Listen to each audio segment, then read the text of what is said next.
Bonjour, dans cette vidéo, tu vas apprendre à effectuer des calculs en respectant des priorités. Alors, pour comprendre, regardons déjà le premier exemple. 3 plus 4 multiplié par 6. En réalité, je l'ai très mal lu cet exemple. Je vais t'expliquer tout de suite pourquoi. Dans ce calcul, on pourrait dire, on a une addition suivie d'une multiplication, on adopte la règle qui dit qu'il faut effectuer les calculs de la gauche vers la droite. Ceci est faux ici. Pourquoi ? Parce que cette règle ne serait vraie que si, par exemple, j'avais des additions et des soustractions. Mais dès qu'on mélange des additions avec des multiplications, ce n'est plus vrai. Car une nouvelle règle apparaît qui te dit que la multiplication est effectuée avant les additions et les soustractions. La multiplication forme un tout, le produit ici forme un tout, qu'on ne peut pas défaire sans l'avoir effectué. On pourrait dire ici que c'est un petit peu comme si on avait notre multiplication avec ces deux bras. Ce qui veut dire que si j'effectue 3 plus 4, j'arrache ici un bras à la multiplication. Je n'ai pas le droit de le faire. Je dois d'abord effectuer la multiplication. Ce qui veut dire que l'exemple que j'ai lu tout à l'heure, je devrais le lire plutôt 3 plus 4 fois 6. Pour bien préciser que 4 fois 6 forme un tout et que je dois l'effectuer en premier. Si je dois l'effectuer en premier, effectuons-le en premier. Je vais donc commencer par faire 4 fois 6 qui fait 24. Et ensuite seulement, je vais effectuer 3 plus 24. Et ceci sans qu'il y ait de parenthèse. Ceci est vrai sans avoir ici un couple de parenthèses. À partir de maintenant, dès que tu vois une multiplication, tu l'effectues en premier. Bien, pour le reste, tu sais faire. 3 plus 24 donne 27. Et on en a terminé pour le premier exemple. Passons au deuxième.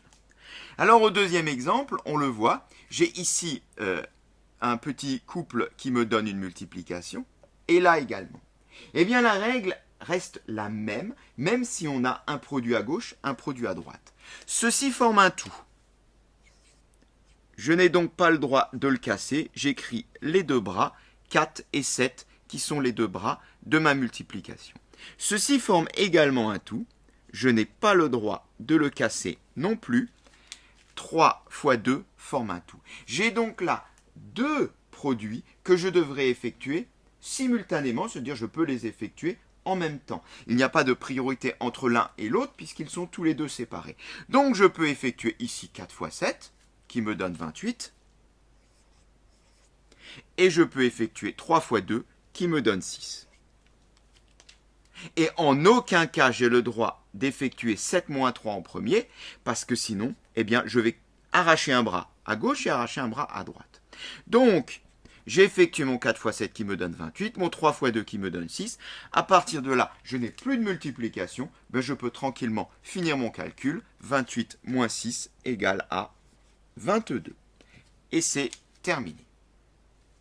Passons au dernier calcul. Tiens, une division. La règle que j'ai annoncée tout à l'heure sur la multiplication reste vraie sur la division. Tu verras avec le temps que toutes les règles qui sont vraies pour l'addition sont vraies pour la soustraction. Toutes les règles qui sont vraies pour la multiplication sont vraies pour la division. Ces opérations sont parfaitement liées, tu le comprendras avec un peu plus de recul. Donc, ce que je mettais ici, mon petit bonhomme avec ses deux bras, je peux le mettre également sur la division. Pas question d'effectuer 52 moins 8, c'est interdit. Je dois d'abord effectuer 8 divisé par 2, qui est absolument prioritaire, ceci sans parenthèse. Effectuons-le. 8 divisé par 2, qui donne 4. Et maintenant, je vais pouvoir donc effectuer 52 moins 4. 52 moins 4, c'est facile, ça fait 48. 48, c'est le résultat du calcul C, et cette séquence est terminée.